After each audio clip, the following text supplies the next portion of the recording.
Hello, everyone. It's your favorite uncle, Uncle Burnsy. Let's get into some Citizen Sleeper today. Last time we took care of the ending we were trying to go for. Today we're going to try to go through the DLC for this game. We've been holding off on that one. So one thing we can do is go back as the extractor. And let's dive in.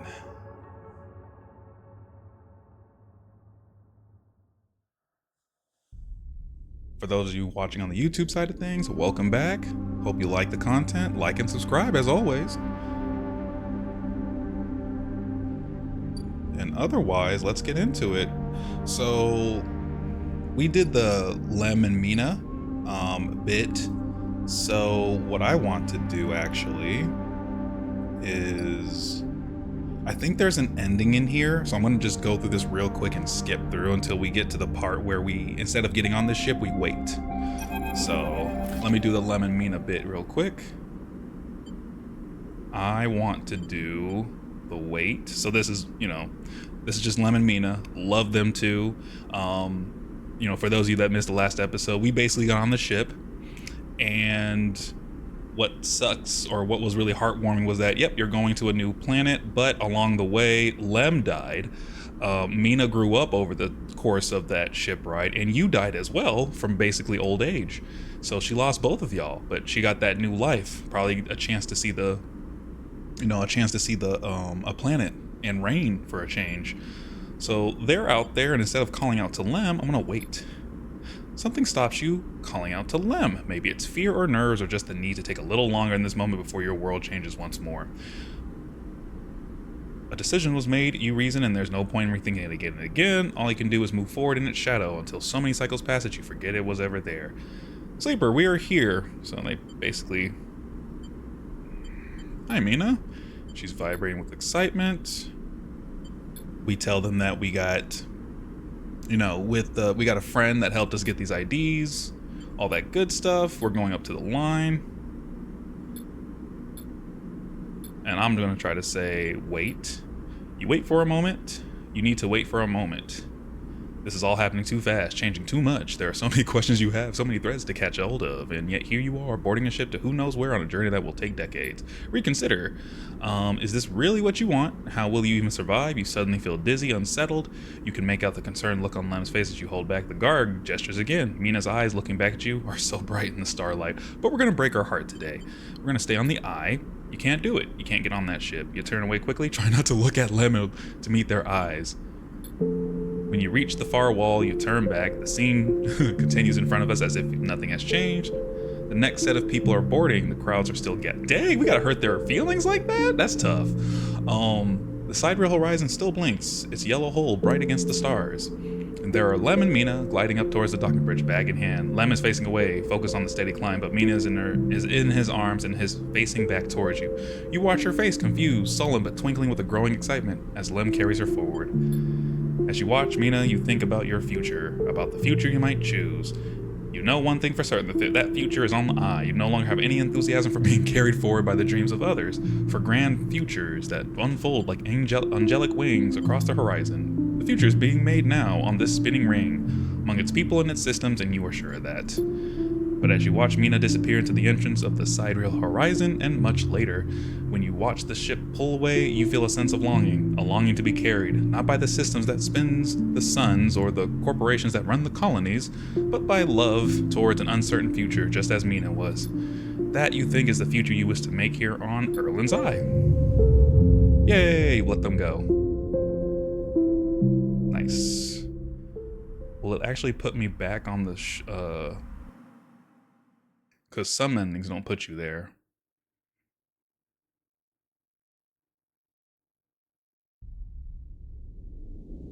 Nice, okay. A strange choice. Caster. Okay, cool, because we can just continue. Caster stands beside you at the rail, watching the pinpricks of light from the Cider Horizon's drives disappear, but perhaps not expected. You turn to look and Caster's beaming at you with an unsettling warmth. Aren't you angry? About what? He squeezes your shoulder. I only wish for you to exercise that strong drive of yours. And if it happens to align with my own, then that is pleasing to me, but if it does not, I cannot push you or punish you. What about Celis? Caster looked out at the stars. Indeed, that is a matter which worries me. Sandri Celis has taken a step back from the public eye. It seems some internal struggles are playing out within their pristine halls. Caster sighs, but I doubt core politics are of much concern to you. He moves down the rail. The eye, though, that seems to be your primary concern, am I right? I have unfinished business. He pats you on the back. Don't we all? It is the nature of life to leave things unfinished. That is actually... That's a very true saying. Leave things unfinished so that you can go back and finish them. Maybe like me, I'm playing games. I have more projects than I can count. So many games still to play and things to learn. May your future cycles be as fruitful as my own. He turns and starts to clunk away in his mag boots. I'll be keeping an eye on you if you don't mind, Sleeper. He waves at as he walks. My curiosity remains piqued. Once he leaves you, you stay a little longer at the rail, watching the stars. Imagining the look on Mina's face when she sees Celis 1 for the first time. Imagining the excitement when she first touches its soil, the joy when she first stands outside in the rain, laughing. Those images, though they will not happen for decades, are what will carry you through this cycle and perhaps the next one too. Good. Let me tell you something, the music, bangers. Thank you. Thank you for the bangers. So Bliss has another job lining up. So her storyline isn't done. And I think oh my God, we got 548 cryo? Well, we got stacks. And we have 3 stabilizers. This is gonna be great. If anything, I would try to collect more mushrooms or something. Where is... That's the sleeping stuff. I am not paying the money to sleep up there.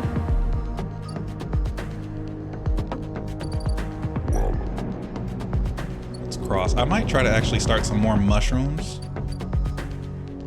Let me see. Hypha Labs. There's really nothing else. Now it's just the DLC, which is good. I got 0 points. So this is about as good as it's gonna get for us. I just don't want to start it with the current set of dice that we have, so let's at least get some... Let's get some spores, I guess. There we go.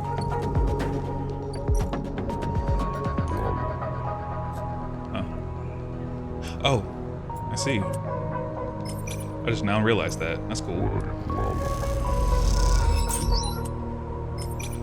Good, we can get some mushrooms here.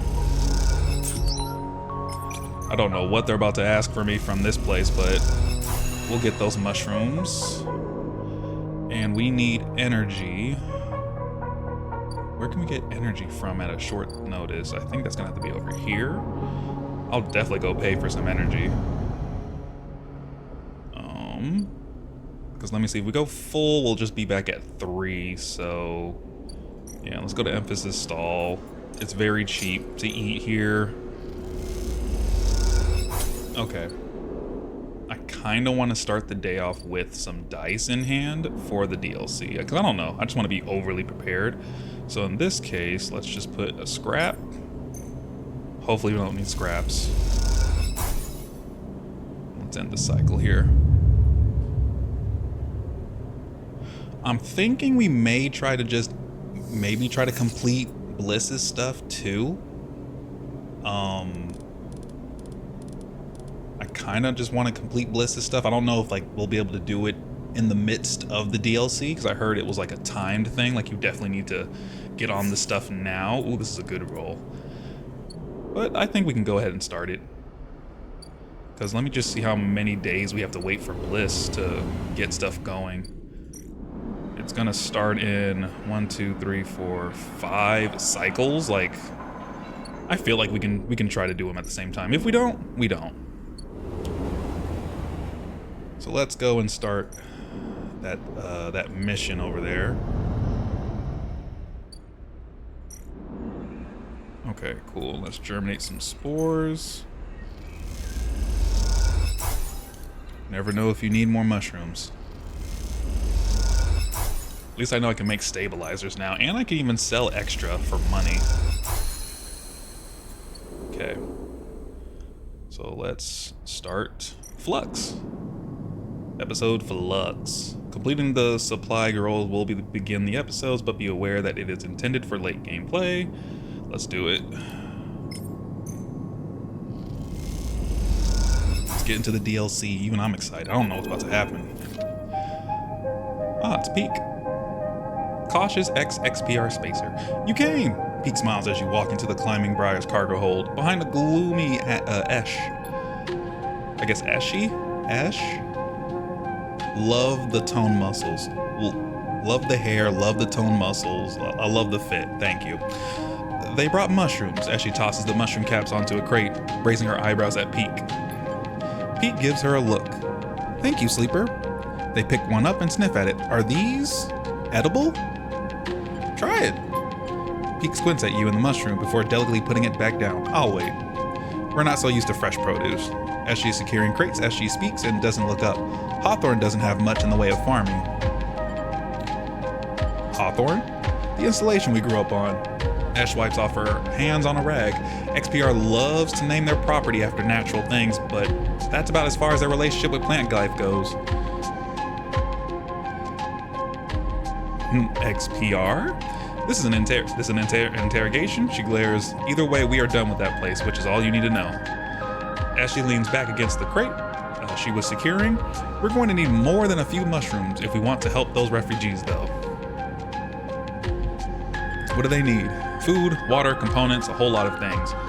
As she stands and walks over to the mushrooms you brought, placing them in a small container with care. The problem isn't just getting supplies, it's getting them through to the ships. Can't you speak to Havenage? We aren't exactly welcome guests, Peak explains. If anyone figures out that we came in with the refugee ships, we'll be quarantined as well.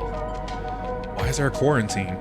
Peak jumps in. The Eye has a closed-loop life support system, just like an orbital installation. Any unfamiliar illness or significantly increased strain on life support could cause a cascading collapse in its systems. Are we making excuses for these bureaucrats now? We are being realistic, Eshi. But these people aren't an increased strain, they are living people. As she stares at you, even calling them refugees is just a way of turning a lot of scared, desperate people into a single monolithic group. That's very true. As she slides the container full of mushrooms into one of the cargo holds racks. Look, as much as I'd like to chat, we've still got a lot of space to fill in this hole, so if you're going to help, I think Eshi's trying to say we need your help, and quickly. Peak says, glancing at her. The refugees behind the cordon, they won't be able to hold out indefinitely. We need to get supplies to them in the next 12 cycles or so. As she steps forward, or Havenage will have to bear the responsibility for whatever happens next. I'll help if I can. Peak looks nervous at Eshi. They were hoping for something more concrete. There's 3 things we still need to secure: water, food, and scrap components for ship repairs. As she gestures to the storage containers around the hold. Water we can find a way to source, or my preference, just siphon off from the underground reservoirs in the Greenway. Peak raises their eyebrows. As she ignores them. For food, things could be tricky. Those mushrooms are delicious, I'm sure, but no way we can get enough volume to feed a flotilla. However, I saw an algae stack on the way over. If we can get access. Not more stealing, Eshi. Peak sighs. Or Ash. I'm gonna say Ash going forward. I didn't say steal. She stares at them indignantly. If we can get access, we can work the stack. Harvest some algae for the flotilla. Those stacks churn out vast quantities in short timescales. And the repair components? Peak asks attentively. Ash smiles. Just look around you, Peak. This whole place is made of scrap. She shoots you a glance. And I'm sure the Sleeper has their sources. They can bring them right here. We get everything before time runs out? Perfect. We get most of it? Also good. Either way, in 12 cycles, I'm going to take what we have and go. But how will you get through? Ash shoulders a container. I thought I'd leave that up to you, Peak. They flinch. Are you serious? Ash, I know we said we would help the flotilla, but at what point? They stop, take a breath.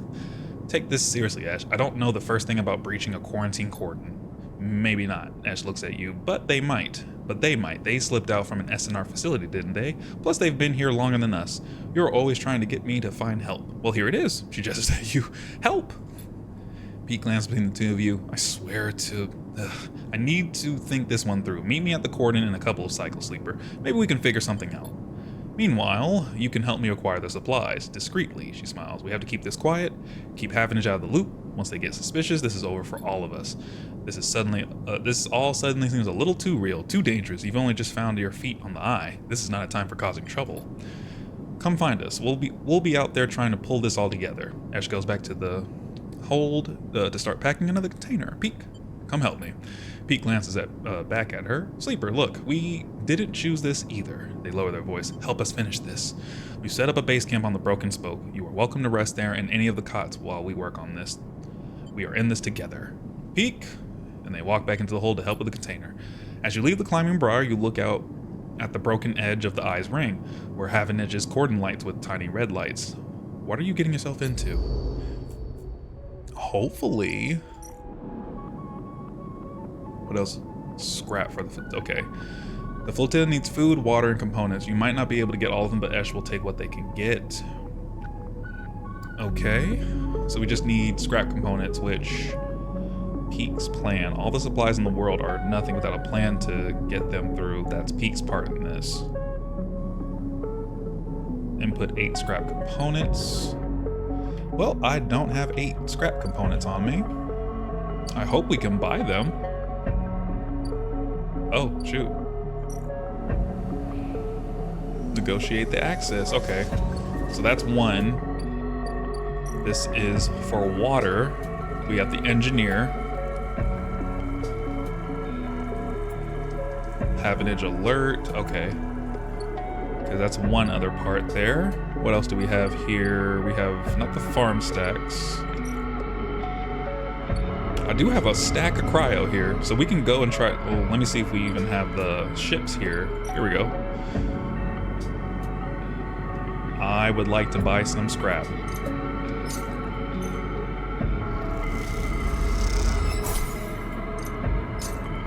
This is the cheapest thing we can do.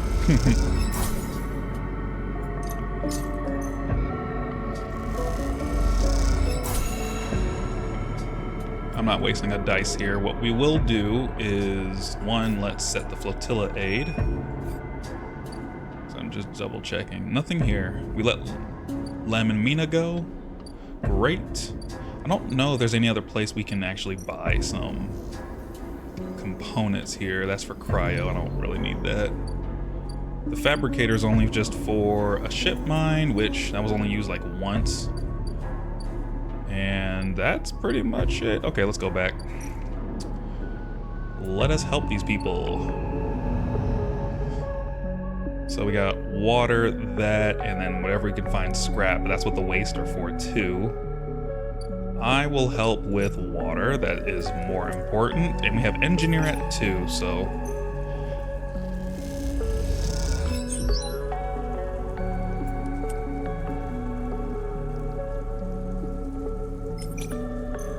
we practically got success all the way through.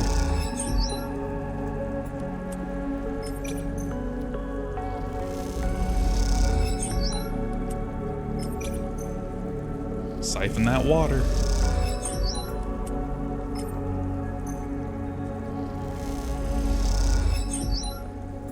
And I think we're gonna need these mushrooms in the long run, so I'm definitely keeping them.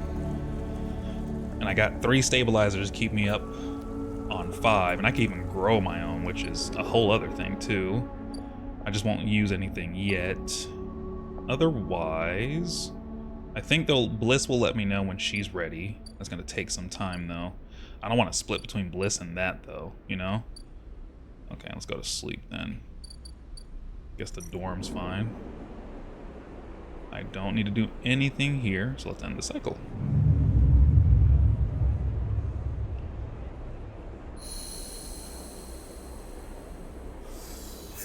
Okay.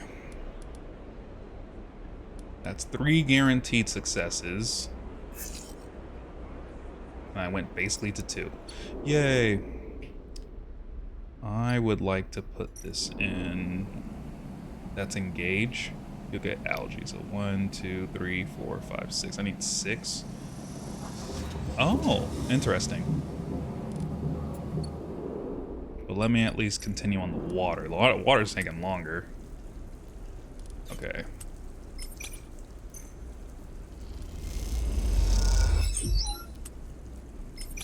Kind of wish it was like +2. Sheesh. Alright, we're gonna take a gamble.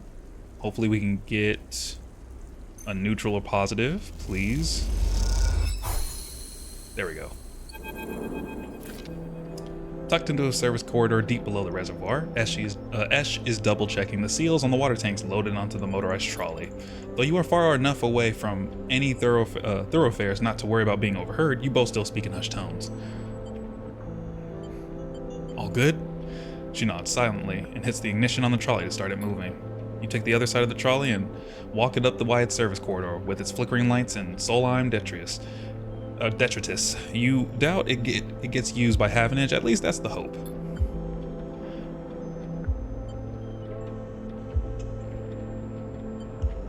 What comes next? She pauses, a little surprised by your question. She glances back down the tunnel, but in this deserted passage, she can hardly keep up the pretense of silence. We keep going, she answers quickly and then turns back to the trolley, but she can tell you expected her to add more. She seems to gather herself for an answer, not wanting to ignore you, but trying instead to get her answer straight in her head. Our outpost, Hawthorne, is not an easy place to grow up. The administrators keep a tight hold of everything. She rolls her eyes, even though they are trapped in the same decaying installation as everyone else. Peak, she pauses, Peak found it harder than most. She pauses again, judging her words. I stepped in to help them out. Silence descends again, but you can feel the wheels turning in Esh's mind. Oops, sorry. As the creaking wheels of the trolley take you along the corridor, I promised Peak I would get them out, no matter what. So when the opportunity arose, she grimaces, we got out. We got as far away from that place as we could, and we were glad of it. So, after this, we keep going, until we are so far from Hawthorne we can't even remember the way back. She stops talking, but she has a dark look in her eyes, her mind thinking of the difficulties that the future might bring. You both reach a wide bulkhead doorway and have to stop to shimmy the trolley over the edge. When you are done, Ash turns to you. I'm good from here. Head back. And with that, she is gone, moving off into the dark tunnel ahead. You watch her go and then turn around and walk the distance back to the staircase you entered from, the tunnel humming around you as you do. As you walk, you try to piece together Ash's past, but all you have are glimpses of a person she once was. She seems to prefer it that way. Good. Next is the water. And then the scrap parts, which we only have 3. We need 5 more. But I'm not about to go to the waste with these dice. It's risky and I can lose energy, so let me just take a hit with this one. Ooh, nice. Okay, well, we combated it. That's good. And we will go to sleep now. We're almost done here. I will use, not scrap, but I will use a stabilizer so I can have full 5. I want to keep this one going as long as possible. And end cycle. Wonder how long it'll take us to get this one done. I'm trying to think if we can actually breeze through all of the DLC here, but I could be wrong on that one. I don't know like how long this will be. As you leave, you find a note pinned on the outside of the door.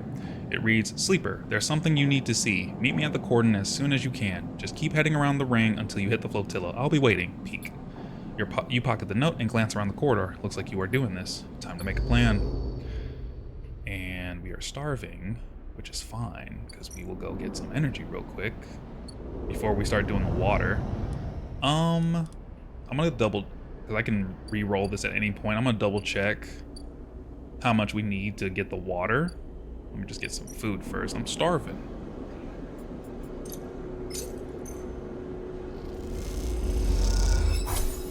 Okay. Got food. So it's about 4 cycles before they're back. Okay. I forget what they sell. That's like the only place that sells scrap, so. And then let me double check on, I think Bliss has like 1 more cycle. Oh, she has 2. Okay, we got some time. Got some time to at least get the initial set of stuff done. How much do we need? I only need 2 successes, so... which is gonna be done quickly here. I want my guarantees, if you will.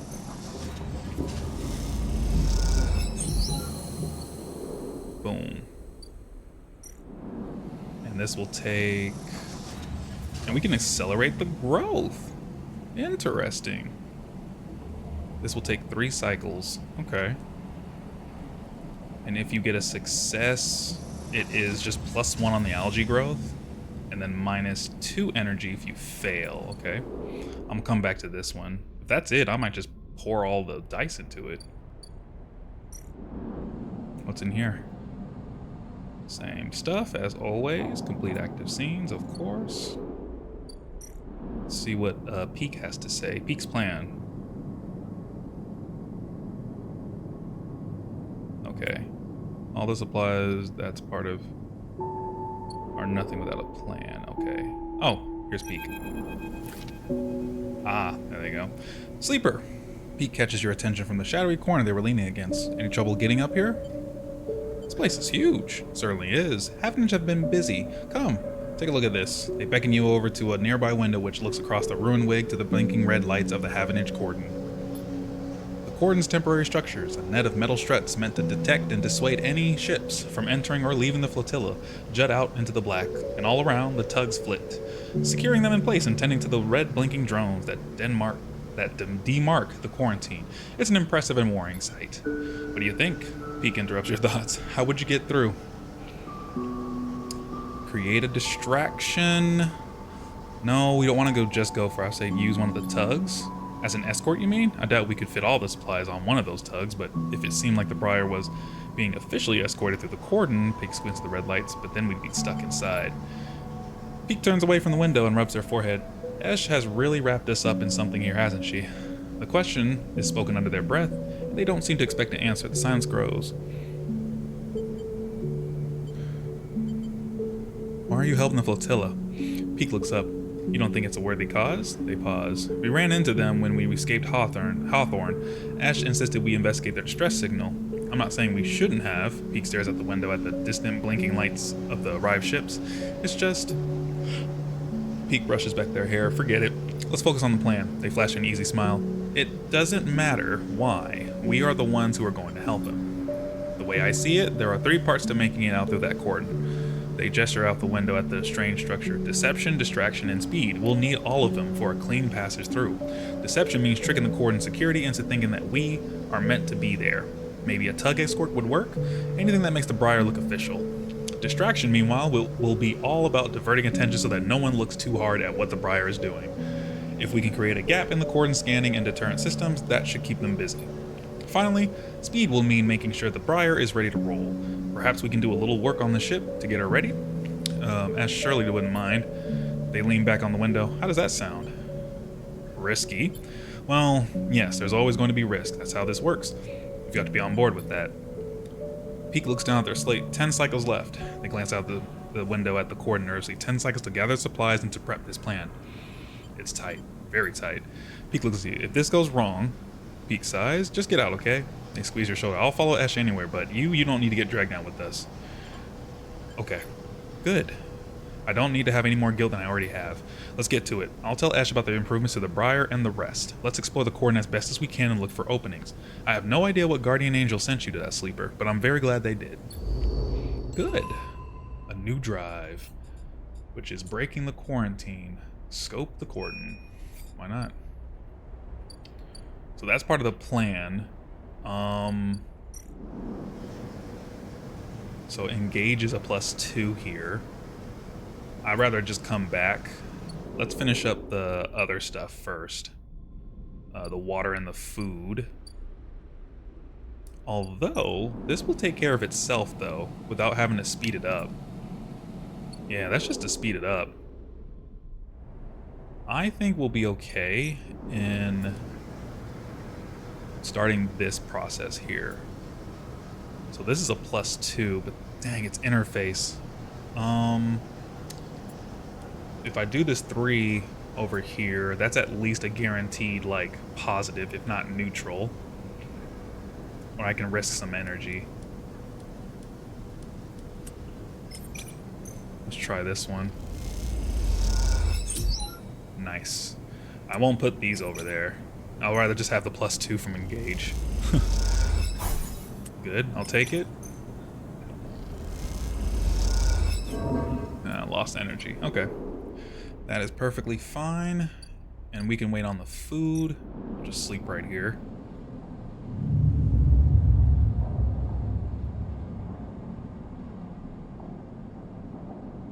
At least we have everything we need to complete all this stuff. I will not re-roll this. I'm fine with this. Alright. I don't think we need to speed up. I don't think we need to speed this one up. We can get a +2 if we do one of them, but I'll let that one sit, and let's take care of the planning process here. Okay, so I'd rather take the stuff that will give us guaranteed success here.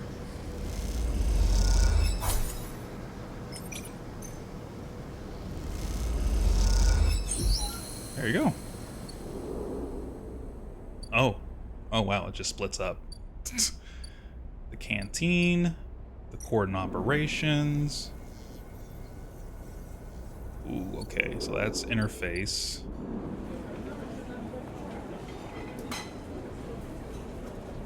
Tug escort, +1. At least this is guaranteed. I'll take guarantees.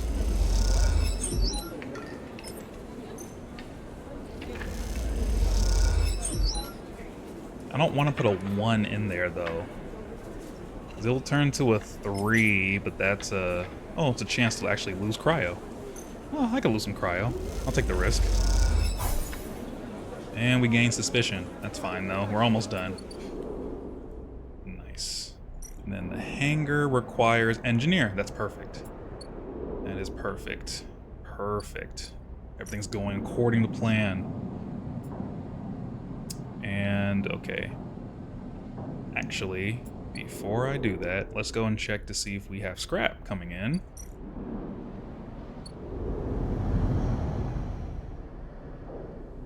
Did they make it in yet? Well, in 1, we will get merchants. I can wait 1 here. So, oh. Oh shoot, I didn't mean to do that.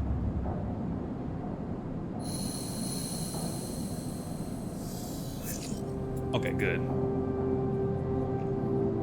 I would re-roll. I'm gonna go get some energy.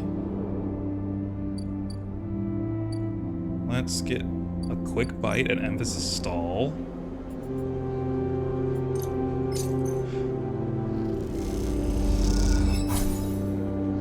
Hopefully y'all are having a great week so far. You know, it's not cold anymore. No more snow. No more snow here. Surprisingly enough, I wish I could re-roll, man. I'm just gonna go ahead and just fill up. It's only gonna cost 24. Hopefully y'all doing good out there. Having a great week. I, however, have the day off tomorrow, so I can actually stream longer tonight, if need be. I think we're just waiting for, yeah, one more turn for this. We can haggle over prices. Yeah, no, I'm good. I don't need a shit mine, unless I'm trying to make some bread or something. Let's go. Yeah, I think we'll be okay with the food doing its thing there.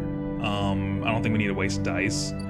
Let's get the canteen done. This will take 2 more? No, 3 more. 3 successes. That's fine. It's like I kind of want to take a risk with a 2 or a 1. Make that bread, that cheddar. Yeah, I know. Trust me. Okay. Come on. Give me one more. I'll take it. You meet Peak leaning in a corner of the canteen in their typically unassuming way. It occurs to you as you approach that Peak must have had some practice at staying invisible. All good? They look up from their slate. That crew you were talking to. They nod to the group leaving the canteen. Will they join us? They'll do it. Nicely done. Peak beckons for you to follow as they peel off the wall and head out into the walkway overlooking the cordon. Glad you were here to talk them into it. I never had much of a way with people. Peak smiles and looks away quickly as you walk. Why's that? Well, Peak pauses. Maybe it'd be more accurate to say people never had much of a way with me. They squint, irritated by their odd turn of phrase. What I mean is, people have caused me a lot of trouble. I've had people hate me without knowing a thing about me. I've had people hate me without knowing a thing about me. They tuck their hair behind an ear. I'm sure you know the feeling.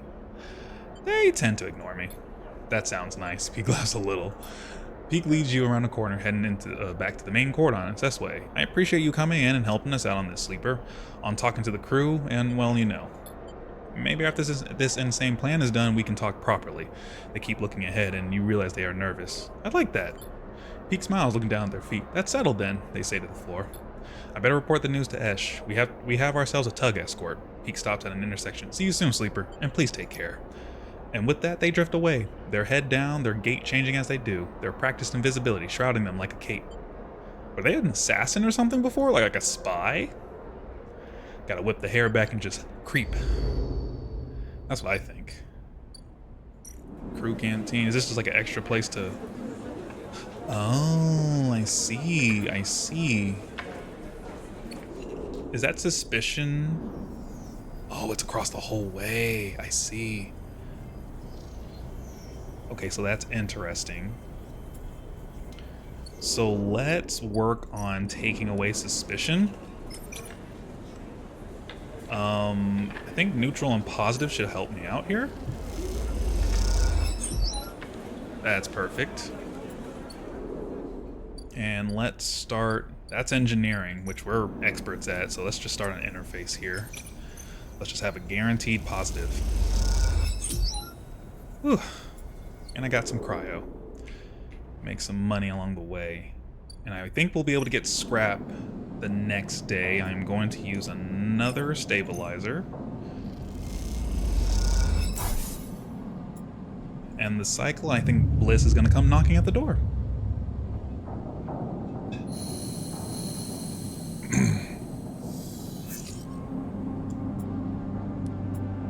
Four, 4, 3, and a 2, and a 6. I can handle that.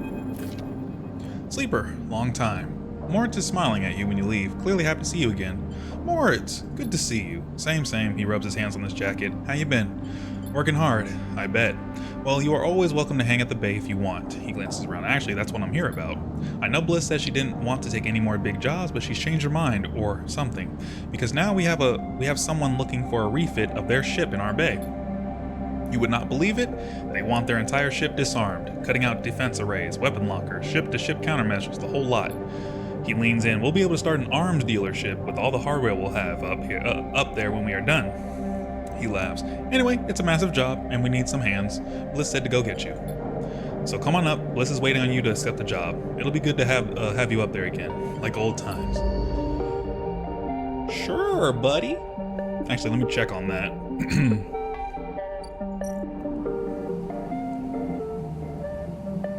I guess. Okay. That's full, but that's weird. I have to go pick up some scrap anyway. So let's go up. Let's check on her. Do we have a timer, or can we just hit the button? Okay, so it's something we have to hit by the end of the day, which is fine.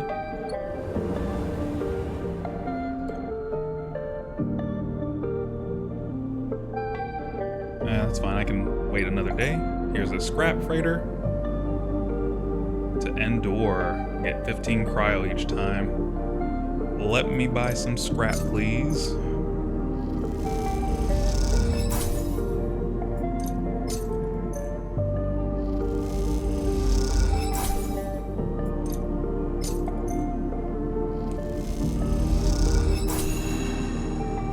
Oh, I got ship mine fragments. Oh, 'cause that's cool.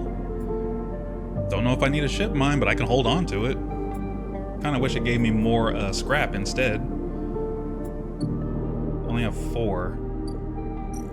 I don't think there's any other way. Actually, what ability was it that gets me scrap?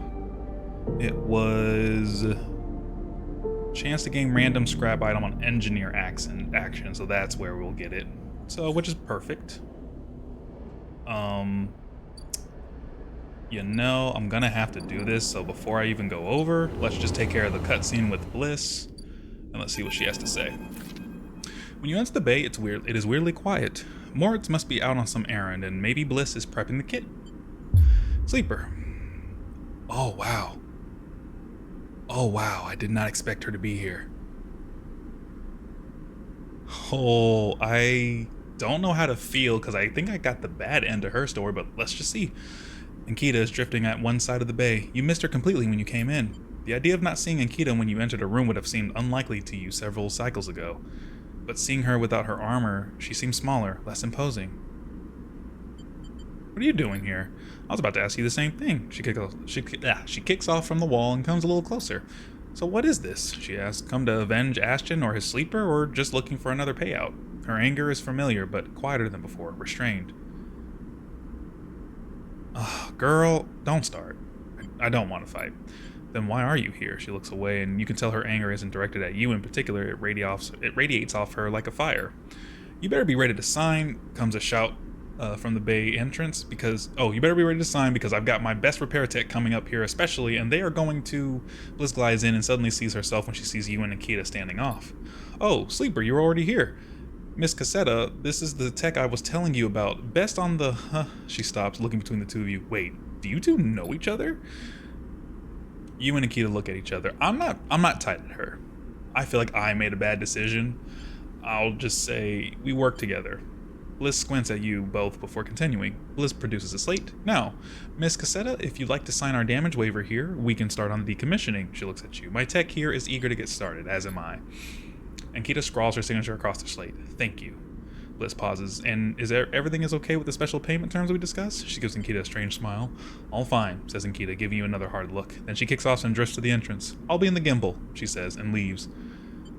Special payment terms? She looks over her glasses at you. Look, Sleeper, there's something I have to tell you. She glances around again. What is she so nervous about? This isn't exactly a typical job. Miss Cassetta, Ankita, she gives you a knowing look, doesn't have the chits to pay us, so we've made a special agreement. She sighs. I'm leaving. You're joining a mercenary crew?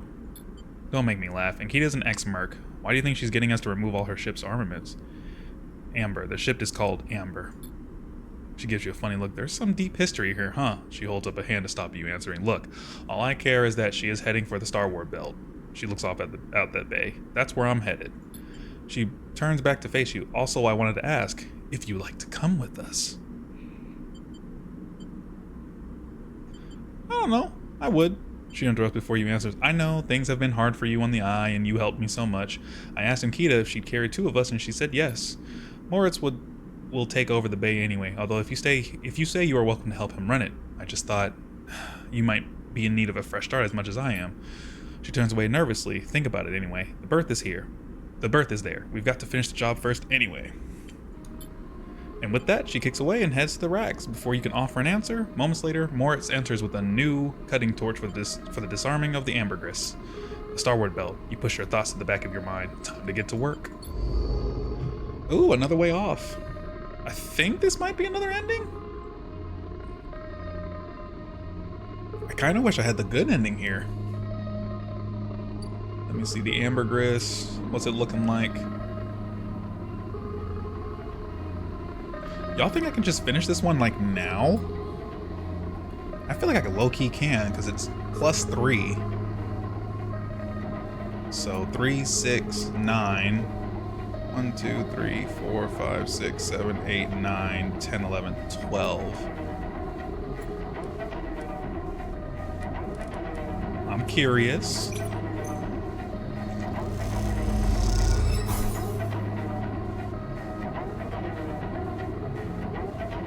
It also looks like I don't have a timer on this either, and she'll be in the gimbal lounge. I'm gonna leave Bliss there. I won't waste any more dice. It's at least good to know that I have something to go back to, I guess. I don't know what's up with you. I don't know what's up with you. Maybe like one more day and it'll just like, it'll be done. Because we're almost halfway done with this.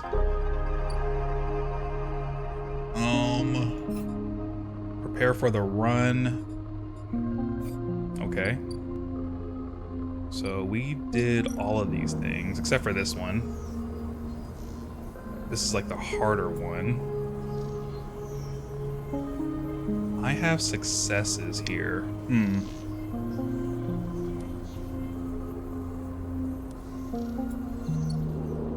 I wonder if I should take care of the engineering ones with these. Briar upgrade, and okay, so it takes 1, 2, 3, 4, 5. I need 6 successes. I think I might use these high rolling dice for over here. So hopefully we don't get a negative. Yeah, we got a negative. Of course we did.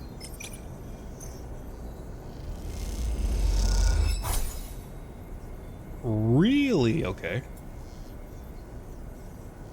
Let's leave. I think we should be able to deflect suspicion. Yeah, I don't want to fail this just because that suspicion gets up there.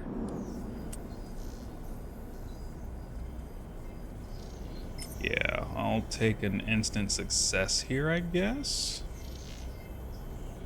Instant success here, or should we put one in the engineering? Well, we can do that later. I'll take 100% positive for sure. Bam, okay.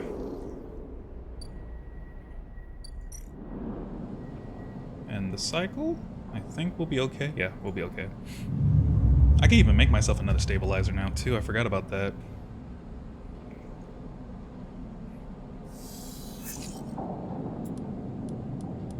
I don't mind that.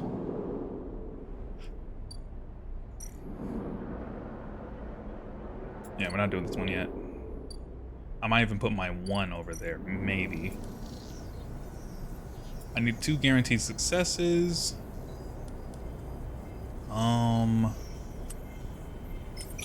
Let's try one of my lower dice from this one.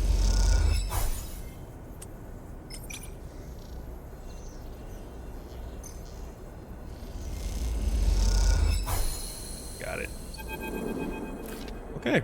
Peak is waiting for you when you slip out of the operations center, nervously poking at their small slate. Sleeper, they hiss. I followed what you were doing on the network. Incredible work. How do you do that? It comes naturally. Peak smiled. Can't tell if that's modesty or just the truth. Interfacing skills like that? It's almost worth being... They stopped themselves. Sorry, I didn't mean... Don't worry about it. Sorry. You and Peak quietly slip into the main walkway and work your way back to the public areas of the cordon. Havenage has had to quickly respond to the flotilla's arrival, and that means a lot of contractors and spacers walking around these corridors. You blend in easily enough. I haven't really met a sleeper before, Peak begins. As you might have guessed. They smile nervously. Hawthorne is an XPR service outpost, and since the collapse, no one came for refueling or repairs anymore, so my generation has never met anyone outside the company. We heard about sleepers, they nod in your direction, from the data packets that come through from XPR every once in a while. They usually contain news along with the corporate propaganda, but the reports were light on the details. S and ARP have kept the sleeper program pretty quiet anyway, and I think XPR are only interested in telling their employees about it because it made living in our company town look like a good life, in comparison to being a piece of corporate property. They freeze. Sorry, again, I don't mean... I'm just not sure how to talk about this stuff. Maybe don't talk about it? Neither do I. It's okay. Like, I'm living the life of corporate property already. Come on now. It's okay. I'll shut up about it now. You walk on a little further, the walkway becoming busier. You both relax a little more and go with the flow of people. I just want to say, I think I understand. They begin again. Clearly this has been on your mind. I understand the need to escape, to get free of it all. They laugh at themselves. The structures, the systems, the company horizons in a company town. They stare ahead. The small places, small corridors, small people. They look away. The slow death it brings.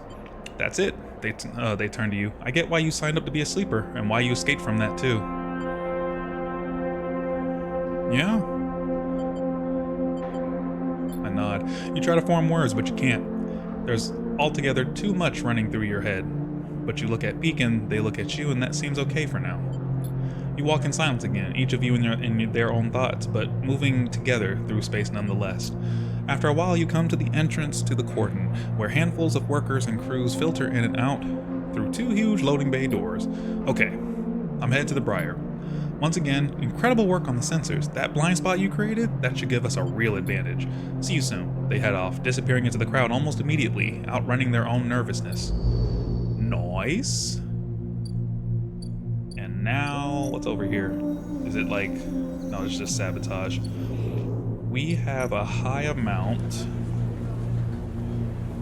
Yeah, let's not do that. Let's do a guaranteed, like, takedown 2, please.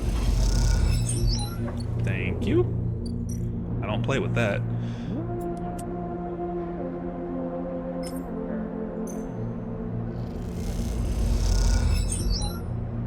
Got the Briar upgrade. I don't know if I want to risk a 2 or hold this 1 because it will just give us a +1. We'll see. I'll try it. Ooh, that's what I'm talking about. Otherwise, I'm trying to think. This should be able to... I don't know why that isn't like... It's not like speeding up.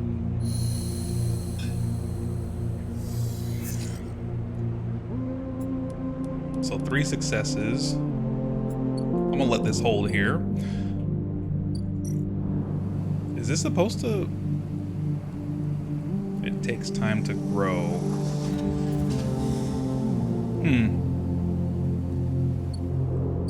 Actually, it looks like it's also time to... Let me not hit end cycle. It's also time... I could go for energy here. With my 1s.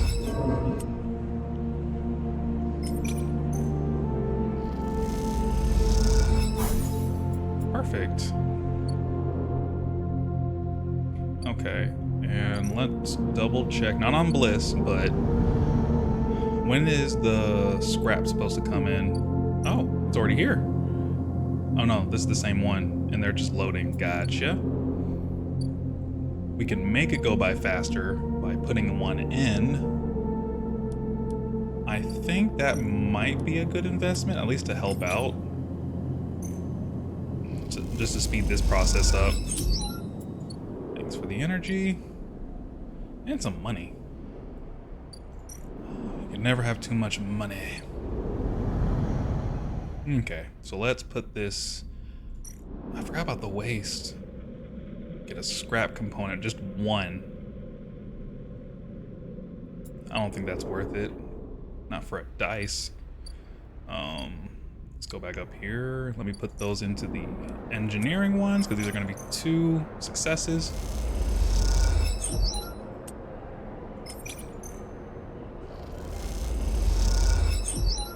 Kind of wish I could get some scrap for that, but alas. I need to make sure to give myself a... Yeah, 1, 2, 3, 4. Yeah, we got 5 left. Last stabilizer.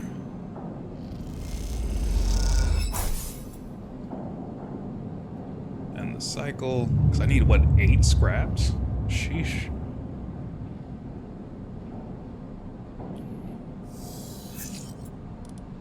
Okay, that's 3 successes and then 2 lows. But I have a +2. I think... I don't want to have like a low hand. Oh yeah, this will be enough.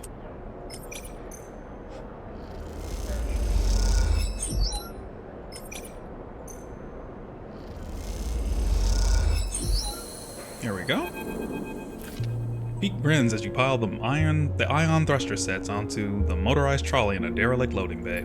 I borrowed this from Esh. I barely know how it works. They seem giddy at the idea of stealing the ship parts from Havenage. Thought you worked for XPR. I did, but not as a repair tech. They help you heave the thruster into position. My specialty was computer systems. I mostly worked on keeping the protocols that ran the refueling platforms from totally decaying due to lack of use. There's a load of platforms in orbit of the moon Hawthorne is on, and Cinder itself. Ash and I ended up having to head out to them regularly to work on them. Sounds like hard work. Are you kidding? That was the best job at Hawthorne. You get assigned a ship, you get to leave the colony for a bit. So much better than outpost maintenance or canteen work. The only reason we got assigned it was that Esh's mother is the administrator of Hawthorne, and Esh managed to get my name on the list too. Peek looks for the trolley's ignition. Esh is always saving me. They find maybe that's why Esh is very mad at what happened at Hawthorne. They find the switch and hit it, and the trolley starts whining. Peek looks at the thrusters. Esh will install these. The Briar is her baby, really. Peek looks towards the bay exit. Truth be told, I was surprised she could bring herself to take it from her mother, losing a ship. That has to have hurt the colony. What is her mother like?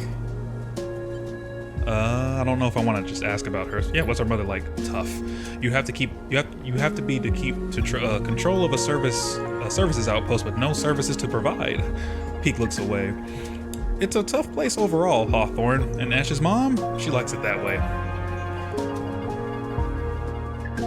Peek shuffles the trolley out of the bay into the corridor. They'll manage without the Briar, no choice. Peek smiles, and I have to admit, I'd love to have seen her face when she saw we had gone. Don't tell Ash that. They walk on quietly, lost in their memories of Hawthorne.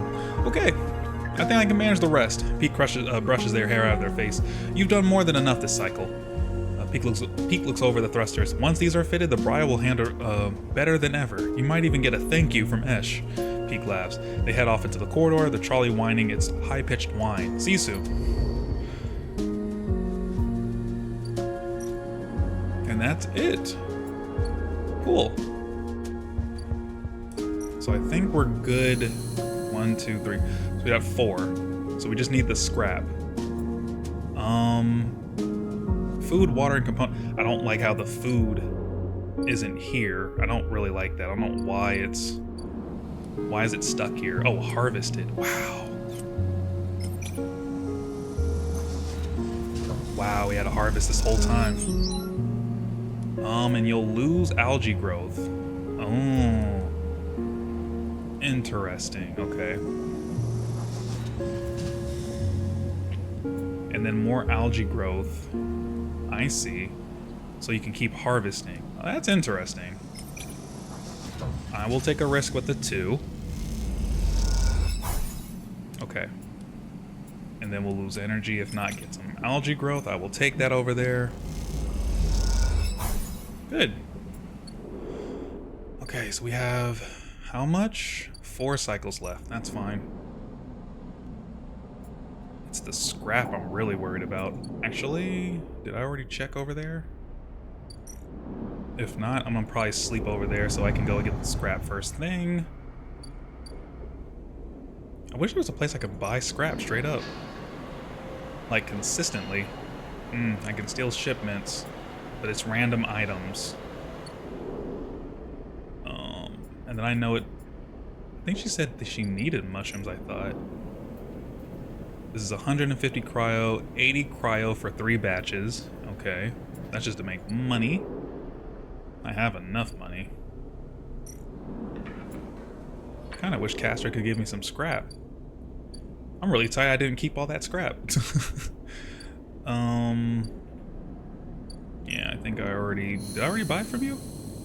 Yeah. You're just still here. Let us... I don't think it'll be here, that's the only issue.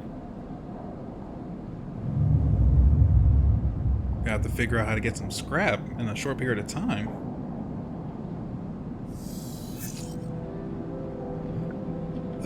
Okay. Wow, I don't like that. That's better than those 3 1s. A rapid burst of movement catches your attention. A drone, its fins adjusting as it hovers in place, floats in the corridor. Hello? The drone shifts a little but does not respond. The drone buzzes closer and a voice gurgles out of its speaker, distorted and strange. Sleeper, come to the cordon. We need to speak. Who is this? The drone clicks and whirs and the recording starts playing again. Sleeper, come to the cordon. We need to speak. Inspect the drone. You move close and the drone bobs away to a safe distance, but as it does, you see the HA of Havenage emblazons on its side. Could this be Fang's drone? Satisfied it has delivered its message, the drone rotates and accelerates away as rapidly as it arrived. You stare at it as it disappears from sight, hoping for some insight that escapes you. To the Gordon, then. Okay. Yeah, this isn't gonna be back fast enough.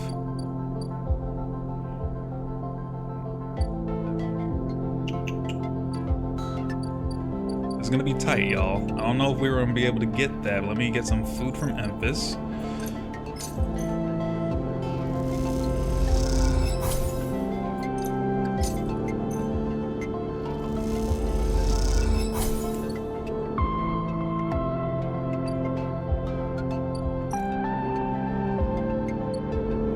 Get some food too. It's gonna be a day dedicated to this, +1.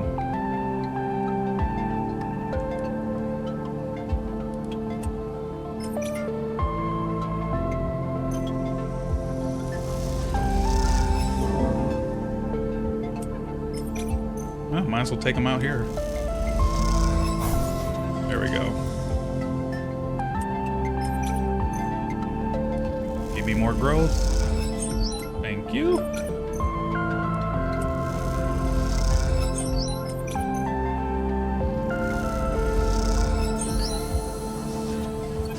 Nice, we got the food. You are leaning against the metal crates you just loaded up with algae, packed and dried into bright green pucks. Ash hops onto one beside you, flexing her aching back. Hope the refugees like— no, is this enough? Ash squints at you as if you just interrupted her train of thought. It's a look you have become familiar with. It doesn't matter either way, this is what we've got, she sighs, rubbing the back of her neck. In these past cycles, working the algae stack with Ash, you've had little insight into her mind. She rarely seems happy to start a conversation, but is always eager to end one.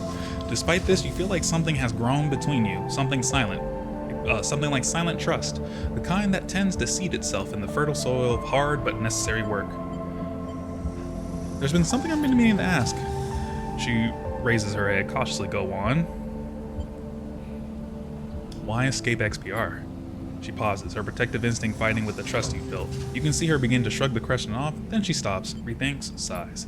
What you need to understand, Sleeper, is that Erlen's Eye wasn't the only place where the Solheim collapse happened. Sure, Hawthorne, where we grew up, was an XPR installation, but that didn't screen it from Solheim going under.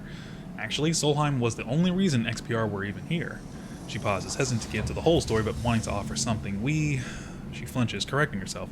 They are a service corp. You understand. They set up outposts and surrogate systems like this to offer refueling, logistics, and maintenance services to bigger companies with extraction contracts. She gestures to the alley around her, like Solheim. When Solheim went bust, XPR lost our client, and Hawthorne, well, we lost everything. We became an outpost tasked with just holding on. Keep the refueling platforms running, they said. Keep the outpost stable. Hold on to our claim. She rubs at her head, as if recalling all this was somehow physically painful. Do you know what it is like to spend your entire life in a place with no future? A place that exists only to hold a legal claim to a piece of territory, to shore up breach of contract negotiations between two corporations. It's like living in a, she searches for the word, her eyes jumping back and forth, in a grave. She clenches her hands.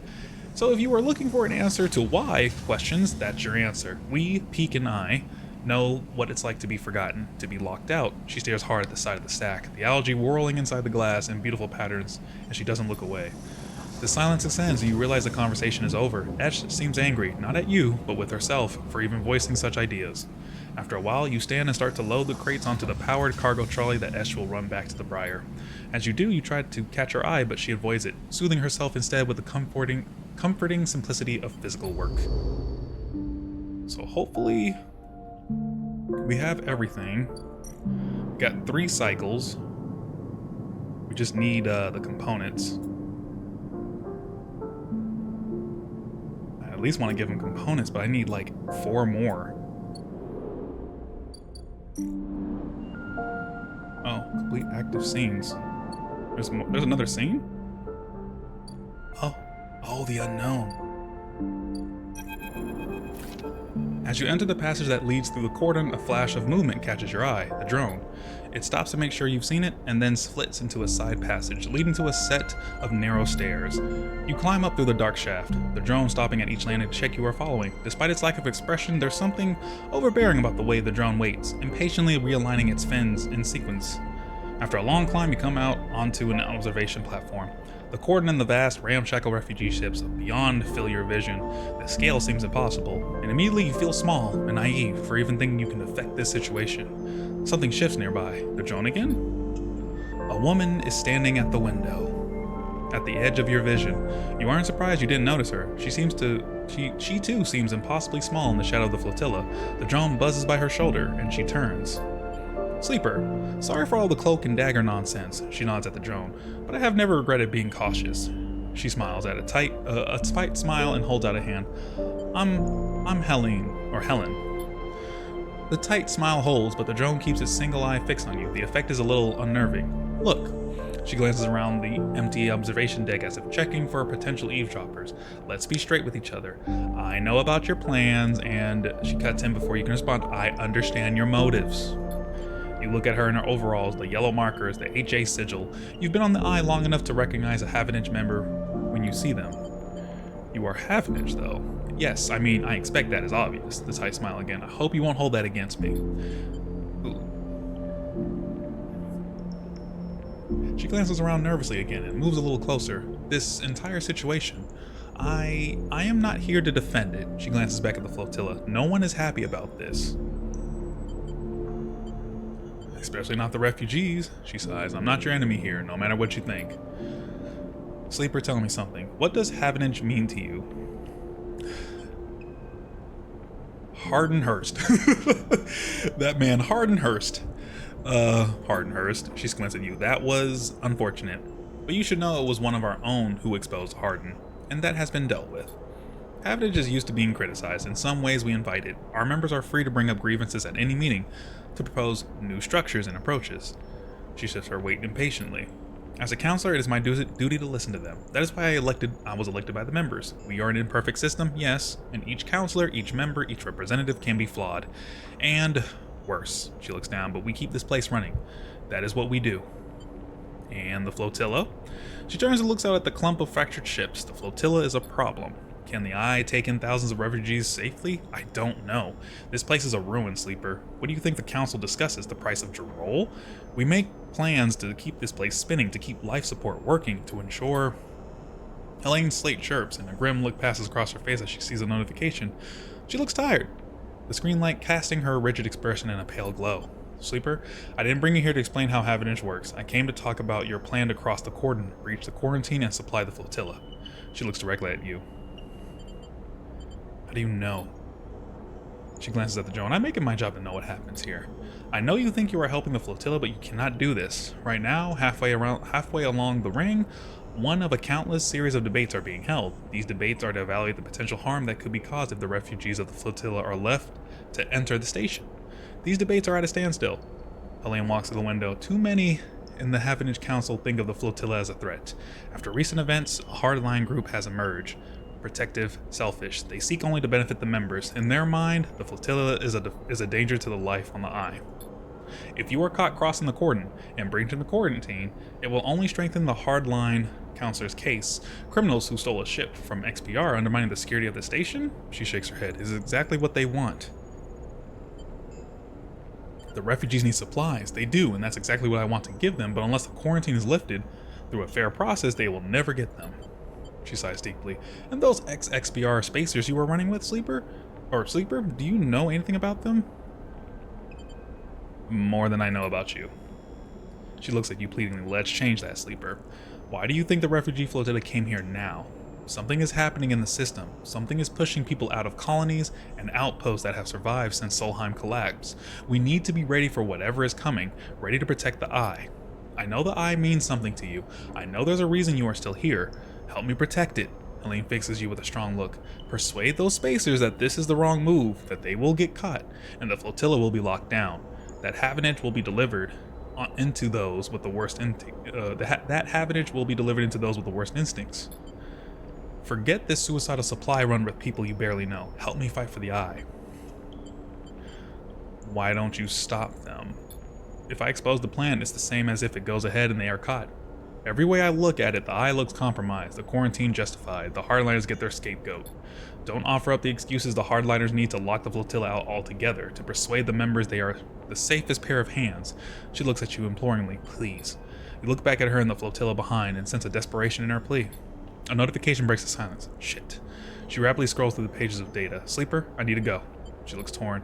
Think about this, please. Talk to the spacers, help them see reason, and she quickly leaves the observation deck before you have time to respond.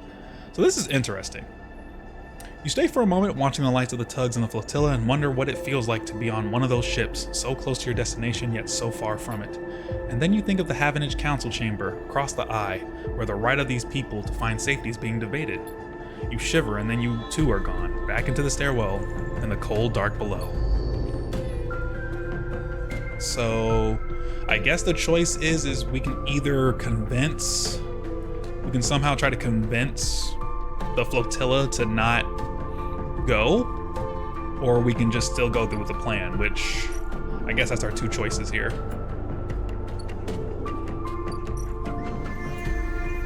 That's risky. Okay. And we only have 3 cycles. Let us end the cycle.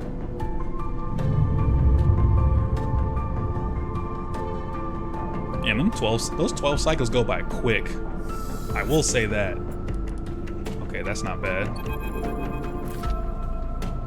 Sleeper, Peak is waiting for you when you leave, but they look different. Pale, drawn out. You need to come up to the Briar now. They don't meet your eye. Nod. We'll be waiting. Peak walks away. Don't take long. And with that, they disappear around the corner, leaving you anxious and confused. Oh my gosh, what's going on? Because right now I need scrap.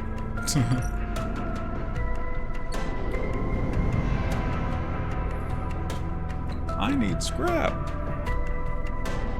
Yeah, this isn't gonna be here in time. Like 1, 2, yeah, too much. Okay, question is, how can we get more scrap easily? That is the question.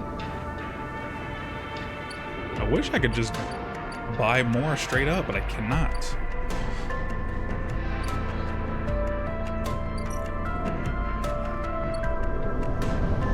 All right, let's see what this cutscene is about.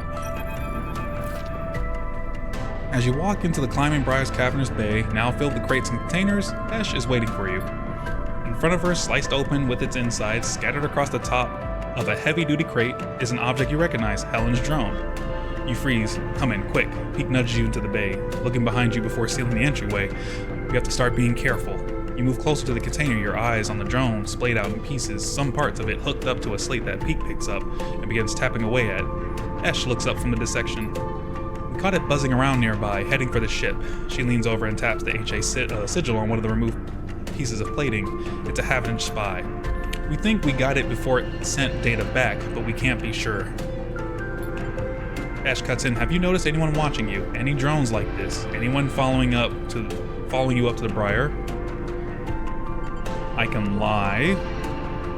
I don't think I have anything to lie about here. I'm just gonna be open. So let's just see what that does. I've seen this drone. Following you? I met its owner. Ash pauses for a while, Peak looking between the two of you. Explain, Sleeper, she says quietly. Tell them about Helene. Or Helen? Yeah. You explain that you met with Helen at the court, and you tell Esh and Peak about what she told you, that the Havenage Council are debating lifting the quarantine, but they are blocked by the hardliners. You speak faster and faster, but before you can finish, Esh walks away in anger and then comes back again, her eyes burning. What is it, Sleeper? Have you understood nothing from what we've told you? She paces in front of you. Havenage are not your friends. They are administrators, which means they are interested only in their own power. They are their own survival, their own causes. They divide people as easily as sorting livestock. The greater good of their work demands it. The wider project of the station, the colony, the nation. Her eyes are wide as she speaks, her anger barely contained. I didn't have a choice. Pete cuts in. Listen to them, please, Esh. They are with us. Pete glances between you two. What was the sleeper supposed to do? They were ambushed by this Helen. Helene? With an E? I think I'm gonna say Helene? Helene? I only listen, but she is trying to help. Let me tell you something, Sleeper, Ash says, her rage hardening into pain. When people become administrators, they give up something. Some part of being human, being an equal among others, goes away. They start talking about the greater good, the system, the ways in which their hands are tied or their process is compromised. My mother was the administrator of Hawthorne, and I have seen what it did to her. That noble, higher calling, it is toxic. People should never have the chance to decide the fate of others, and those that do so at the cost to their humanity. Pete tries to cut in, but Ash holds up her hand. Don't start, Pete. Don't ask me to be reasonable or calm down. Thousands of people are desperate out there. Being reasonable will only prolong their suffering. So, I'm torn. I'm more leaning to continue helping them. I have stuff here to go and get some scrap, but my big thing is right now is like, if we leave it up to Havenage, then we have to wait for bureaucracy. But I'm all about that fight. Granted, I'm gonna help them out, and if they leave, cool. But I still have a flight off with Bliss. But wherever they end up, that's on them. But I would like to help. It's a lot. It's a gray area, if you will. Not sure what you all would do, but I'm at least just gonna say you are right. She can help, but in what way? Oh, especially with the whole thing that something's going on that's making people fly from their colonies and stuff like that. So there is a possible scenario where we let them go and then something happens to him, we get that news back. But I'm gonna at least go down the route of, you know what? You're right. Ash doesn't move for a moment, then she lifts a hand to rub her temples. She goes to say something, then stops. She walks back into the bay and starts checking the straps on the crates. I will make the run, she yanks on the strap. No more distractions. Sleeper, you have to understand this is personal for Ash. I know. Pete looks away and then at Ash. I don't know, Sleeper. I just don't know what to do. You glance around the Bay of Briar, the walls seeming closer every second. This whole thing is closing in on you, and the question is, where do you want to be when it all collapses? You look at Pete. And what do you think, Sleeper? Should we do this thing or not? Ooh. It is a whole list of I don't knows. That is a big question. Usually I could just easily be like, yeah, it's this one, but I really don't know right here. I'm gonna go down the route of let me help these people. You know what? You should do this thing. Yes. Okay then. They squeeze your shoulder. Onward. They slip away to help Ash, leaving you alone to replay the conversation in your head. A certain kind of grim determination settling in the room. Last chance to prepare. 2 cycles. I need... You know what I need right now? I need some scrap. This is the only place I can get it too. I get 1 guaranteed scrap. This is why I wish I had Endure up to where it needs to be.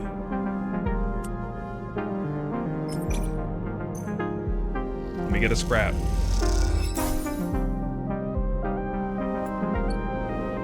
Good, I can go get some energy real quick, and that is fine. Actually,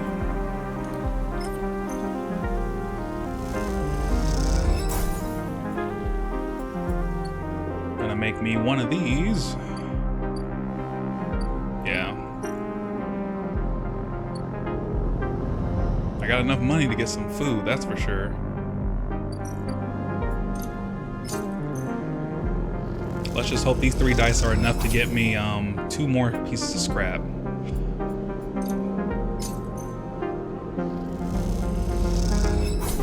Alright, let's go. Ooh. I'm gonna choose to trust them, the people, the common people, rather than the executives. And we'll go from there. Okay. So I need scrap. Come on.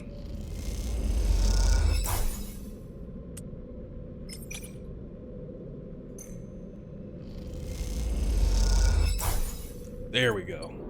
We got 8 scrap, everybody. That's what I'm talking about. 8 scrap.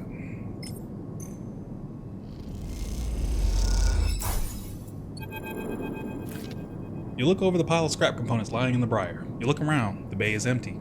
Ash and peek either elsewhere on the station or on the bridge a couple of levels up. You begin sorting through the pile, separating out useful components and boxing them by use. You don't recognize everything you find, but before long you get into the rhythm of sorting. As you do, your mind starts to drift, your attention being drawn into the dark corners of the bay. The briar is in surprisingly good condition, considering that Hawthorne XPR must have been operating it for decades by now. The marks of care are everywhere, from the delicate patch jobs, polished to meld into the original finish, or the carefully bound wiring running through custom trunking. Ash loves this ship, that much is clear. Something catches your eye in one of the dark corners, a matte black stack of crates you hadn't spotted before. They are sleek and compact, tucked away behind some of the bigger, more worn containers. Investigate. You put the components away and go over to the sleek crates. You run your hands across their textured surface, but there is a little hint of what lies inside the opaque metallic casing. Then you see it, a yellow symbol, embossed onto the far side of the crate, a universal sigil used by spacers, corporations, and manufacturers alike. It's one you have seen throughout your time as a sleeper, its meaning all too familiar: explosive contents. You hear a hiss and Esh comes up through the bay's lock. She barely registers your presence, nodding at you as she passes. Sleeper. She busies herself with some task at the back of the bay. Ask about the crates. Esh doesn't turn around from you, from whatever she is busy with. Just more supplies, Sleeper, like everything else here. You can't think of anything else to ask, but since that the atmosphere has now somehow shifted, you quickly finish up the sorting and slip out, waving goodbye to her back as you do. Oh? Oh, there's explosives? And she says it's just other equipment? Ma'am, excuse you? Excuse you? Now, I'm curious now. Alright, let me put this last dice into, I guess, whatever Bliss got going on over there. That should be everything there. Let me get some food, 'cause sheesh. All my energy's practically gone at this point.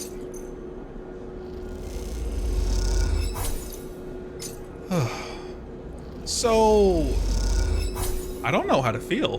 There's explosives on the thing, and she says it's just more stuff. Ma'am, there's explosives and there's thousands of people, refugees. You know this, right?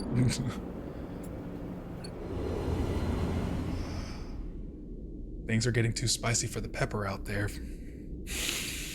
We'll see what happens. So she's here in the capsule. Oh, let me leave. I thought she said no, that's a capsule, excuse me. She says she's in the gimbal lounge. Oh. I guess not. Ambergris. Let me work on that. There. You think I'm about to spend?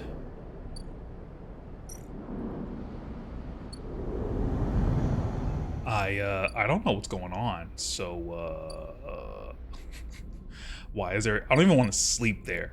Why is there explosives on the ship? Ma'am? Let me get a stabilizer. I am curious.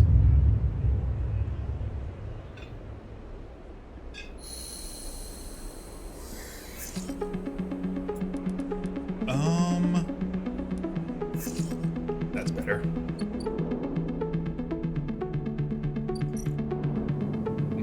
Oh, I guess they're just waiting until the day of, so.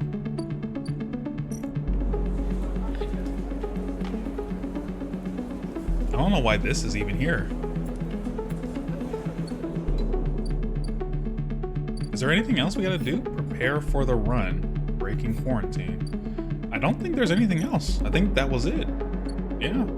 We got the 3 things for the plan. And then we also have, we have all the supplies. It's just waiting for the day of. So, I think there's like a thing on this. Unless the explosion's for a distraction. I don't know. don't have mushrooms on me. Yeah, I could wait a day. We earned this extra day.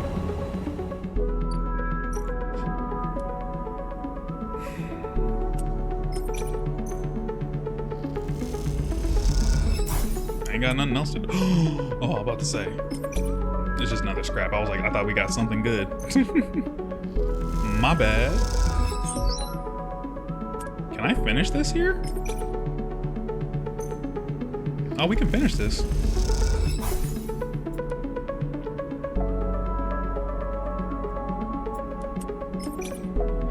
I'm curious if I should finish this here or if I should let's just see.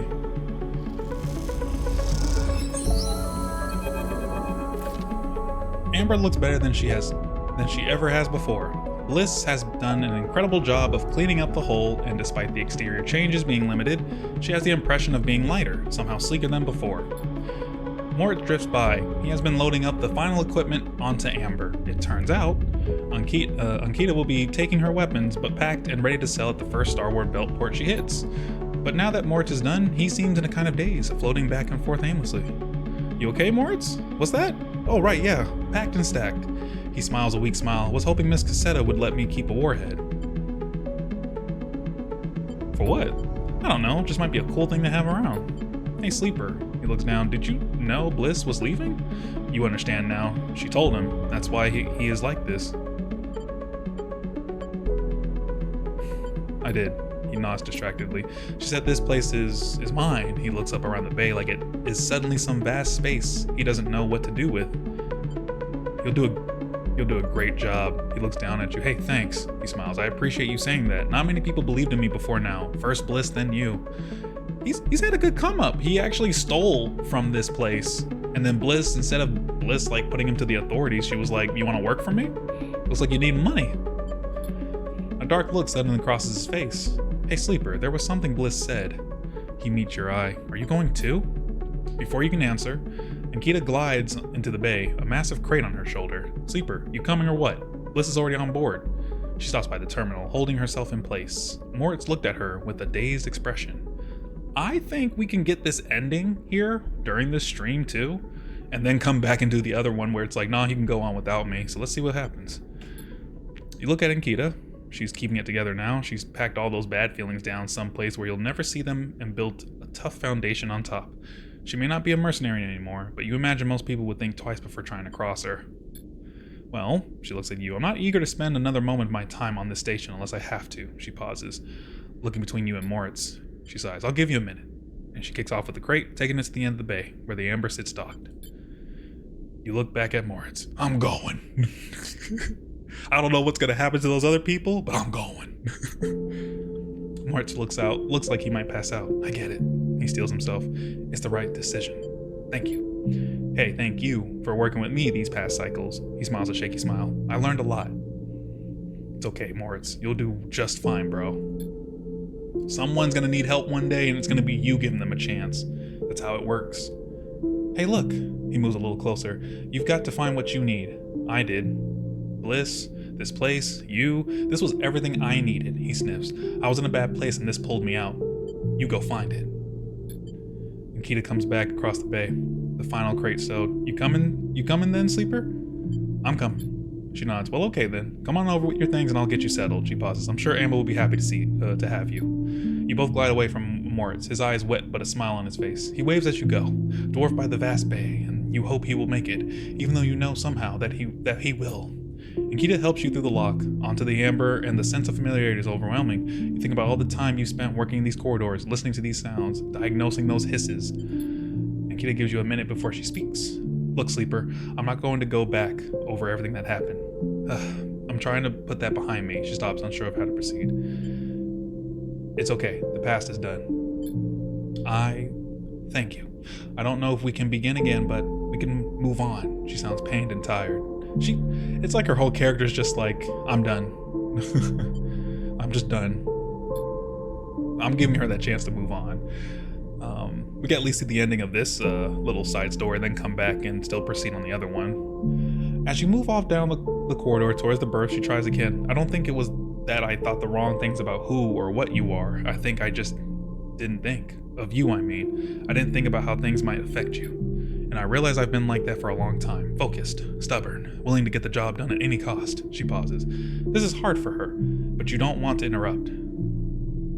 This is hard for her, but you don't want to interrupt. Well, I'm sick of paying the cost. I'm sick of being used as an extension of something bigger, something crueler than me, and having that cruelty, that violence flow through me. I just want to be me for a while. She looks down, or at least figure out who that is.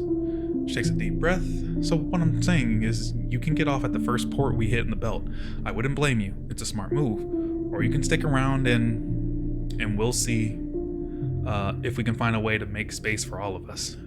She looks away, her energy exhausted. Thank you. She nods, nothing else. This is you. She turns you to a small room with a bunk and a porthole to the flickering lights outside. The outside wall is sloped like a roof, and tucked beneath it is a small desk and terminal. Bliss is next door, though I think she's in the hold right now. She said she wants to make sure the warheads are locked down tight. She observes your nervous response. I mean, they are, obviously. She gives you a look. She slips away and you look around the room. You go over to the porthole and place a hand on the wall and feel Amber purr. You think you are going to like it here. You stay like that for a while, looking out the porthole, one hand on the wall, feeling the ship. It is through that porthole that you will watch the eye getting smaller and smaller, drowning in black. At some point, it will become so small that you could hold it in between your thumb and index finger, and then it will wink out and you won't be able to see anymore. And it is at that moment that you will finally exhale and collapse onto your bunk. In moments, you will be asleep, and when you wake up, it will be among friends, on your way to somewhere new. Yay! I think that's the ending I got before, which is pretty cool. But I'm glad I got y'all to see it.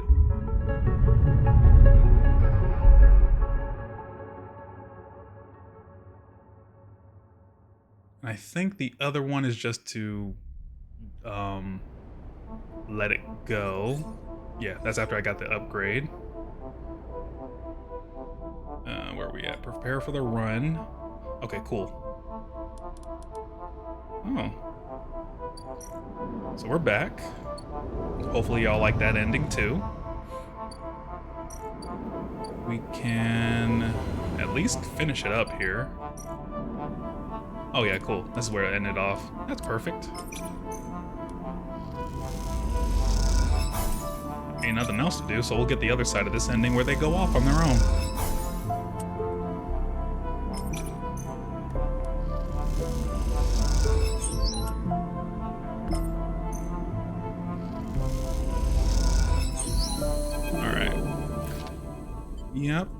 Yep. So we're gonna speed through this. All done. I'm still say you okay. And for what? He knows. I did. He nods distractedly. You'll do a great job. Here she comes.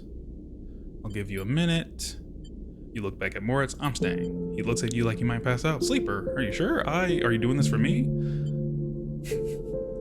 I'm staying for me. It's me. I'm the one I'm staying here for. Don't get it twisted, I'm staying for me. Nah, the bay needs me. Couldn't leave me alone with the place in the end, huh? He laughs and laughs again. And Kita comes back across the bay. The final crate stowed. You staying then, sleeper? That's right. Well, okay then. One less mouth to feed. She pauses. Look, sleeper, I'm not going to go back over everything that happened. I'm trying to put that behind me. I hope you find what you're looking for here. She smiles and kicks off, gliding towards the Amberist and the starward belt beyond. You both watch in silence as Amber's drives fire up. I guess this is our place now, says Moritz, the weight of everything suddenly hitting him. Your place. Okay, but I'll need some help from time to time. You both stay for a while to watch Amber and Bliss and Bliss and Nikita leave, and then Moritz goes to the racks to finally implement a new organizational system, and you head out, promising to be back to check on things soon. As you glide around the soft curve of the hub, you catch glimpses of the distant stars flickering through the windows. They are beautiful, it's true, but by now you think of them as distractions. In your time on the Eye, you've realized there's nothing out there waiting for you. No fresh starts and no bright futures. Just a whole load of problems you haven't found yet. No, your place is here among the people you know and the problems you know. You wish Nikita and Bliss the best of luck out in the belt, but as you do, you focus on the Eye and the vast spinning rim that rotates around its hub, on its buildings and flashing lights, on its people and places. This is your home, and for now it contains all the futures you need. Hey, there we go. Fixed stars. Everything can be repaired with enough time and effort. Trying to make sure I get all my little achievements. I think I have everything. Almost all the achievements anyway. Next round is yours. Moritz arrives at the table with a couple of steel drink canisters, typical of the hub's only bar, the Gimbal Lounge. He settles into the webbing beside the table and clunks them down onto the magnetic table. This place, you have decided, is ridiculous. A rapidly spinning, cavernous sphere, the Gimbal's weak gravity, just like the gravity at the eye's rim, is created by its gut-wrenching rotation. The interior surface of the sphere is the Gimbal's floor, which descends towards the equator where one long bar loops around the entire circumference. Oh, I see. So everyone's sitting on these walls. That's cool. Tumbling out of from that central ring are an array of booths and seating arrangements, equipped with all kinds of harnesses and webbing to keep customers in place. Those harnesses are there because the gimbal doesn't quite spin up fast enough, and you watch as the clientele bounce towards the bar in lazy arcs, or shift from table to table with graceful leaps. "What are you thinking?" asked Moritz, noticing you were staring out into the gimbal. "How weird this place is." He glances around as if for the first time. "Yeah, Bliss never used to like coming here." Moritz takes a drink and stretches. "So, Sleeper, you sticking around?"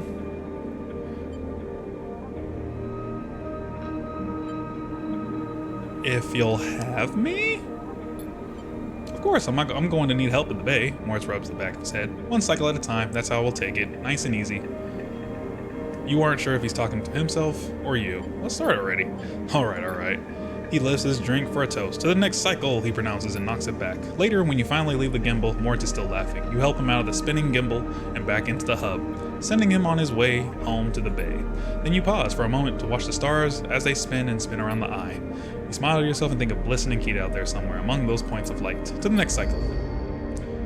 Cool. I think it's just money now. Yup, straight money.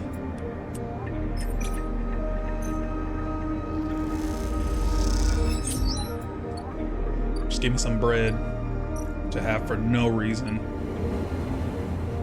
Good, I think we actually got rid of all the side stuff. We are good to go for to finish up the DLC, although I am afraid of what's gonna happen here with this place. We're just gonna have to see.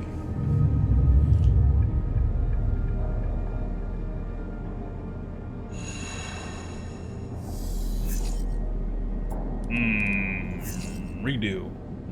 I'll take it. She's gone, Sleeper. Peak is breathless and shaking. She started the run without us. Shit! Let's go. If we head to the cordon now, Peak starts back up the corridor. They turn back. She has to make it, Sleeper. She has to. A shiver runs down your spine. Ash, I hope you know what you are doing. I hope so too? You arrive, frantic and anxious at the cordon. Peak is nowhere to be seen. Then you hear footsteps, hammering on the metal stairway. Helene's drone led you through before. I'm gonna still say, I think it's Helene. The one that leads up to the observation deck. You leap up the stairs 2 at a time and make it to the top, momentarily blinded by the light pouring into the observation deck. Sleeper. Peak emerges from the light. I know she is trying to protect me, but... what was she thinking? She was always planning this, I know it. They turn away. How could I have not seen it coming? There she is. Peak rushed to the wide window, leaning forward to catch a glimpse of the Climbing Briar's blue XBR livery against the black of the void. You spot the Climbing Briar, a glint of blue and white, and beside it, the red glare of a tug's lights. The tug crew went with her. Peak smiles. I knew they'd keep their word. That'll help. Peak doesn't seem to hear you, but the idea of the crew backing Ash up makes you smile. Maybe this thing will work. You watch as the Briar and its... I feel like this thing is going to explode. Please don't explode. You watch as the Briar and its tug escort arc down towards the edge of the cordon, demarcated by the red lights of the perimeter system. So far, so good. The Briar will just look like another refugee ship being escorted into the cordon, at least at a glance. Pete grips the rail as Ash reaches the edge of the cordon, that invisible net of sensors, splayed between ships and drones. Now let's hope the blind spot triggered. You think back to the mess of systems you had to wade through to set it up, the delicate contingencies you set up to trigger the sensor blackout at just the right moment. Without noise, without ceremony, the Briar slides through the cordon. You await the flickering of alarm lights, the swarming of drones, but nothing. Just another cycle, just another ship. Ash is in. Both you and Peak let out a breath you've been holding and laugh. How did she do it? Peak smiles, shaking their head. She's good. She certainly is. If a little stubborn, they laugh. You feel a little shaky from the tension, but Peak's ease helps you settle. You imagine Ash, steely-eyed, in the pilot seat of the Briar, searching for a place to dock. Maybe being stubborn has its advantages. You okay? Me? Peak sighs, I think that took years off my life, but I got to hand it to Ash. She was right. You and Peak turn back to the window, looking for the Briar again amongst all those holes, the calm fading as new worries settled in. You spot the Briar first this time, docking with the largest of the flotilla ships, a vast converted tanker, half of its protective plates removed. You think about the effort it must have taken to get that thing all the way here from the inner system. You watch the Briar, unable to get any sense of progress from its placid exterior. They will be offloading everything now, Peak says, both assuring you and themselves that everything is going to plan. You think of all the supplies loaded into the Briar and how long the process of unloading them might take. The bay was packed, rammed with everything you could offer, and the thought of bringing it all to the flotilla makes you smile. You think of the reaction of the refugees, of the welcome they'll give Esh as the bearer of such gifts. You even imagine a smile from Esh as she is showered with thanks. You focus on that as you watch the Briar and continue the nervous wait for it to finish unloading. It's breaking off. Peak points at the Briar, and you see the puff of air and dust that accompanies an emergency depressurization. Esh must have ended things early, but why? Then you see them, the tugs closing in on the Briar. Havenage must have spotted the ship. You and Peak are up against the window again, willing the Briar a safe pass out of the flotilla. Suddenly, the Briar shifts in space, a blue blur between two holes. Peak whistles. Look at that! They smile at you. Looks like those upgrades we put together worked.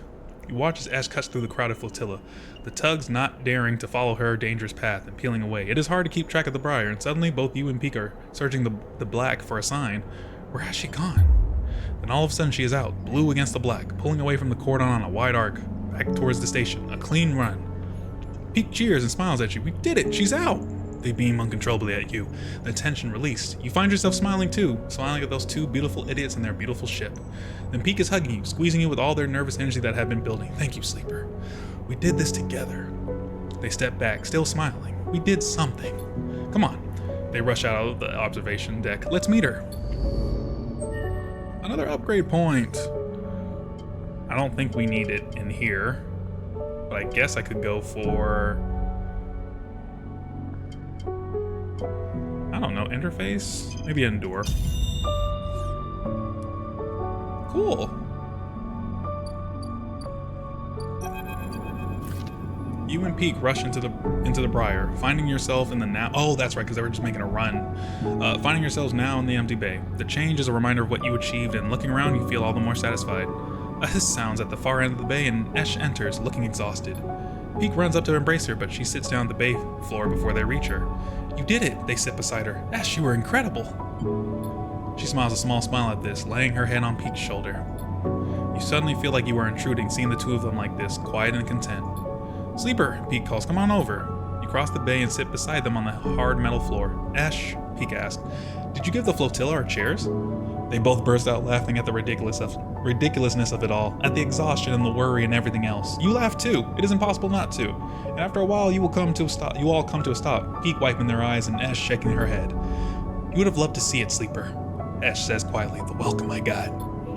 They came to greet the ship once I docked, to offload the supplies. I told them I was coming, of course, as soon as I got inside the cordon. But there were so many children, families. They were smiling at me, shaking my hand. Soul was there too, Peak. And he's just as gruff as he sounds over comms. She smiles. They took it all, crate after crate, until the ship was emptied out. But there were so many, and even with everything we managed to bring, they needed more. They made me promise I would try to come back. Ash, Peak shakes their head. You know we can't do that twice. Ash stands up. What are we supposed to do? Wait for them to lift the quarantine? She is angry again, that familiar tension rising in her voice. Peak tries to pull her back down. Sit, Ash, rest. You have done enough for today. Don't, Peak. I know my limits. She hardens. Okay, well, seeing as they didn't catch you, perhaps they will lift it. They know the flotilla poses no danger now, and if they can account for the extra load on the life support. Ash walks away toward the ladder that leads up into the upper part of the ship. I need to rest, Peak. She holds up her hand. Sleeper? Sleeper. Then she limps up the ladder, step by painful step. I'm afraid you were expecting a change in Ash's demeanor. Peak smiles at you. At least she's honest. Peak nods. I think I need some rest too. They put a hand on your shoulder and get up from the floor. We couldn't have done this without you, Sleeper, and I know those in the flotilla would thank you too. Hey, go rest. Pete limps up the ladder too, leaving you alone on the metal floor of the bay. Your thoughts drift to all those people on the flotilla, sleeping and sitting on metal floors like this. Children, families, playing in cargo bays and repurposed to fuel tanks. You know their story isn't over yet, and you look forward to meeting them. The quarantine will lift, and you feel more sure of this fact every moment, even though you aren't sure why. You lie back on the metal and stare at the ceiling. What was it Fang told you, Erlin said? The eye opens for us all? Maybe the old guy was right. And home for the lost. You like the idea of that. Maybe in time you can help make that reality. But something is bothering you. A sliver of a thought like a splinter you can't extract. Why are thousands of refugees coming here now? People don't abandon their homes for nothing. What wave is rushing through the system? And when will it reach the eye? You shudder on the cold metal floor and get up. Something is coming and you can feel it. This isn't over. Hey. Okay. So I think that is the first episode of the DLC. Aha. So it takes about 3 cycles. Episode Flux complete. The first part of the flotilla story is complete. Episode Refugee begins with the cycle clock below is filled. Good luck. Nice. With that, I will put an end to this stream. That was episode Flux. I, thank you for coming out for this stream, and on YouTube, hopefully you like the little DLC run we're doing here. There's 2 more parts. I think they'll take about less than 2 hours a piece, so if anything, probably a couple more streams will do for this. And I'll let you all know when the next stream will be. Just keep an eye out for the Twitch schedule, as well as any announcements on the Uncle Burnsy YouTube channel, as well as the Uncle Burnsy Blue Sky handle as well. Follow me on there as well. And for everyone out there, hopefully you're having a great time. Have a great night and evening. Get some sleep from your favorite uncle, Uncle Burnsy. Peace.